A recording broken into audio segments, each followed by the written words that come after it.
It's finally happening!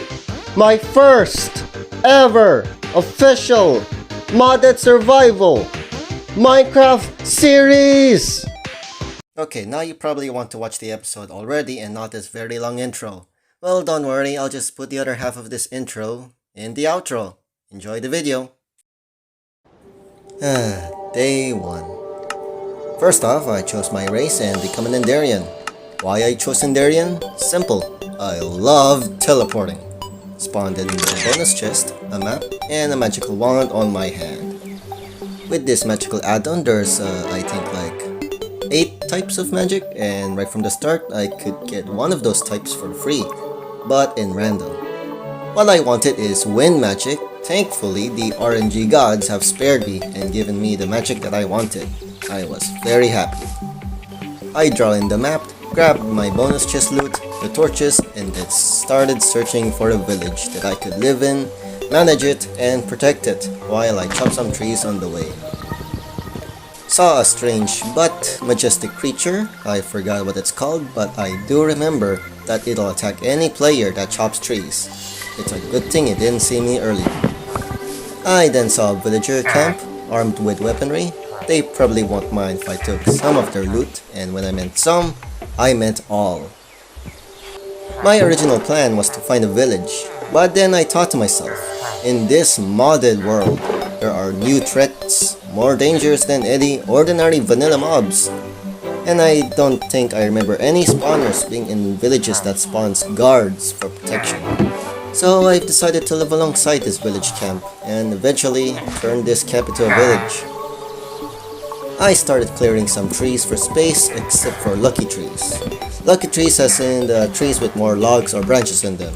Not because I'm too lazy to chop it all down or anything, it's just, well, it's a lucky tree, it's special. Though I don't remember why I called them lucky trees. I remember calling them that a lot, but never knew why. Anyway, as I cleared up more trees, the tree enjoyer noticed my doings and started attacking me. Yes, I started calling them tree enjoyers. Get used to it. I teleported on top of a tree for safety and started attacking the mob. And what better way to destroy something made of bark is by using fire. I tried to attack it with my sword, but I couldn't reach it. And couldn't use my wand because I might accidentally Leviosa my village comrades. Sorry, I mean Leviosa. Wait, or was it the other way around? Levitate. I might accidentally levitate them. So I just kept burning the mob to death. I continued my tree chopping, broke my axe, then crafted another axe made of the iron from the camp's loot. I decided to mine some cobblestone to make a furnace so I can make tons of charcoal for torches. That way, my land would be free from monster spawns at night. Teleported in the cave, then teleported out the cave. Did I already mention that I love teleporting? The sun sets and my first night has finally begun. Just when I thought I'll be safe with all these torches, this happened. That's right, this world has the Bloodmoon. This phenomenon happens after every around 7 nights. And when the Bloodmoon arrives, spawn rates of monsters are increased. And the worst part is, it's not only the vanilla mobs that get this effect. Pulled out my sword and wand and prepared to defend this land. While fighting and placing torches, I saw one of my comrades killing one of my innocent ancestors. I don't know what to do, but even if I did something, they'll still fight each other. So I just watched an Enderman die right in front of me. Just when I was about to grab the Enderman's grass block and keep it as a memento, I was pushed by a phantom into the ocean.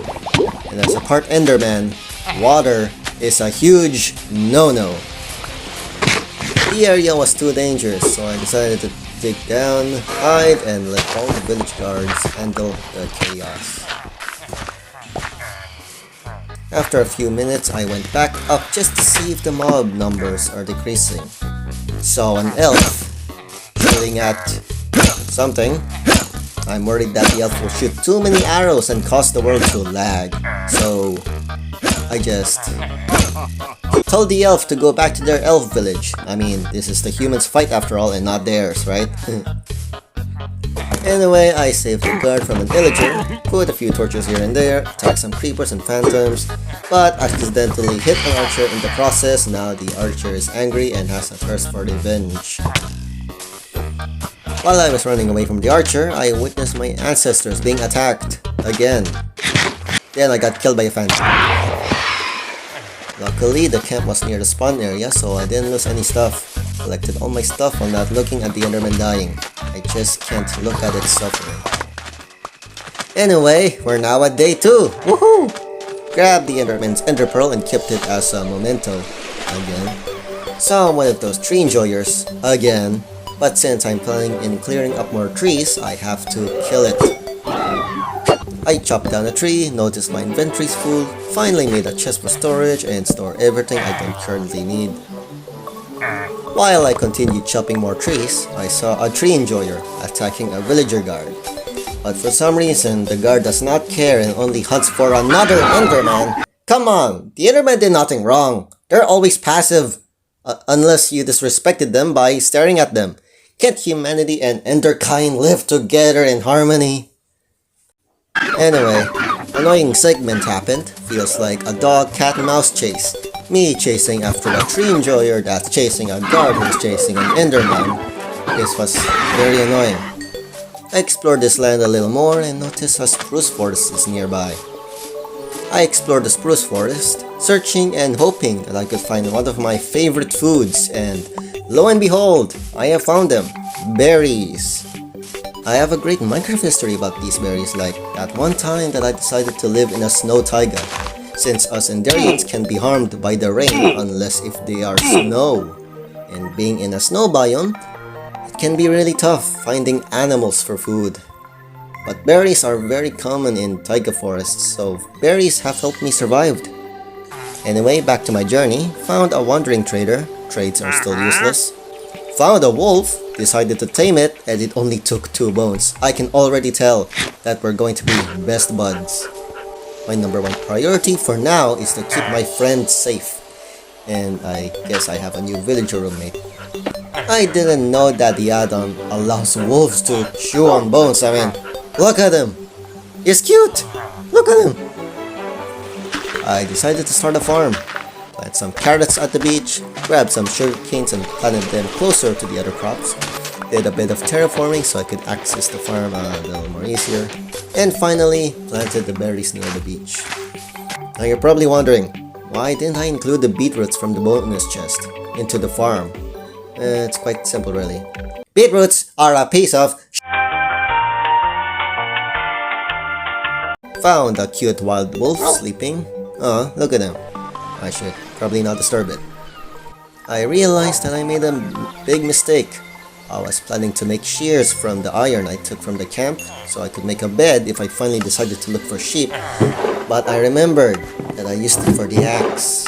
So I decided to teleport into the cave in search for iron, right after I plant some wheat for the sheep farm. It didn't took that long and already found some iron. When I teleported out of the cave, I met one of those new zombie variants. It was moving so fast that I got scared and hid inside my bunker. I couldn't risk my life. I then started smelting the iron right after I cooked some fish. And by some, I mean just one. While I tried feeding a wild wolf, I spotted another zombie variant, but this time I approached it to attack alongside the guards. When I came close, I realized that it was a boss. Got scared and decided to kill it in a far distance. Noticed that the crops aren't making any progress, so I sped it up a bit with some bone meal. Went back into my bunker, greeted my new roommate, grabbed the iron, crafted the shears, and a shield.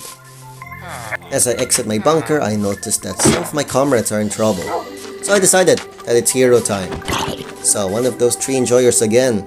Tried to make peace with it, but I don't think it even cares. Though I was curious, since it looks like a tree, maybe I could befriend it with some bone meal. But it only planted a sapling. So disappointing that I couldn't tame it. It is now day 3, and just when I'm about to check my crop's progress, I suddenly felt a shiver down my spine.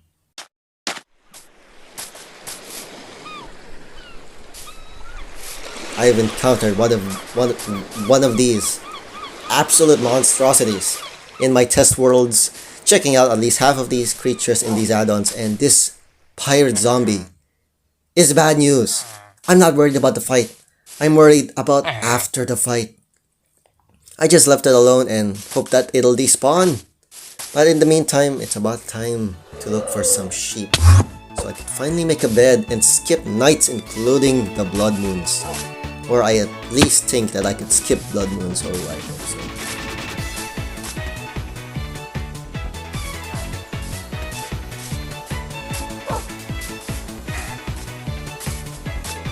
Oh my notch, I'm surprised that my phone is still stable.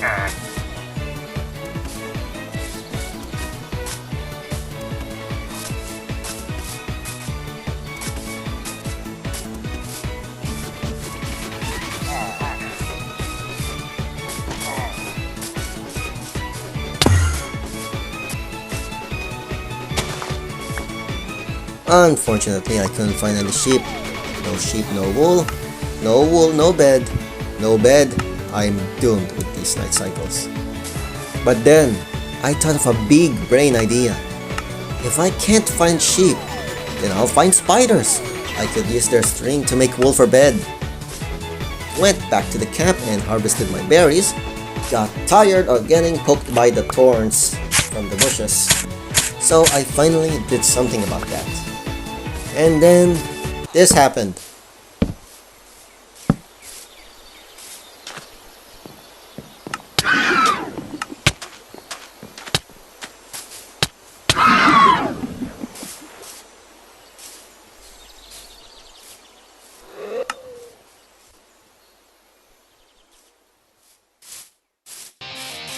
Turns out, not only they hate seeing players chop down trees, they also hate seeing players build with wood. Well, I guess nature and civilization can't work side by side, huh? Well, in that case, I might as well kill them. Besides, just like nature, it's all about the survival of the fittest. I noticed that the pirate zombies are getting closer and closer and closer to the camp. I have no choice but to kill it.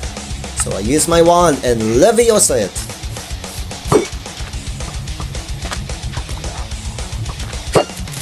And there it is. The bomb. And he's near my crops. No, I mean, he's near my comrades. No, you're gonna die.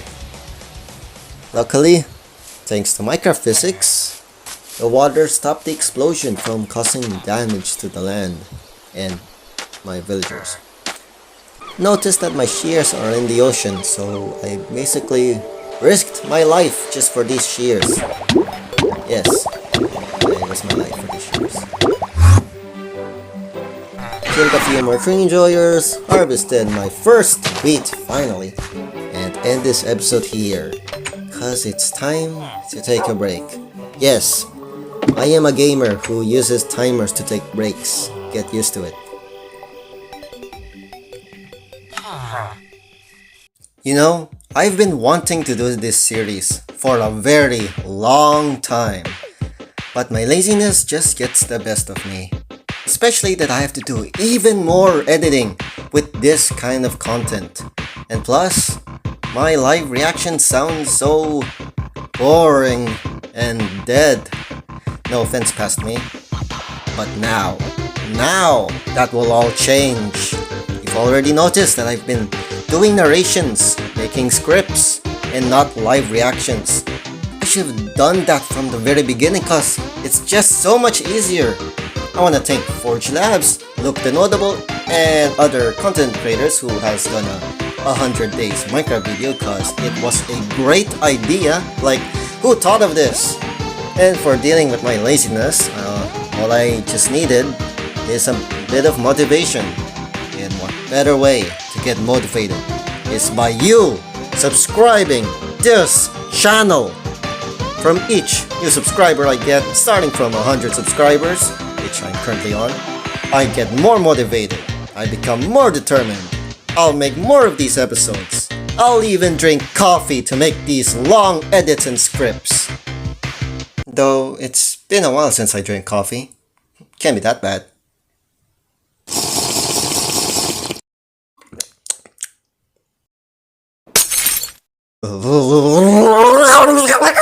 So please, subscribe.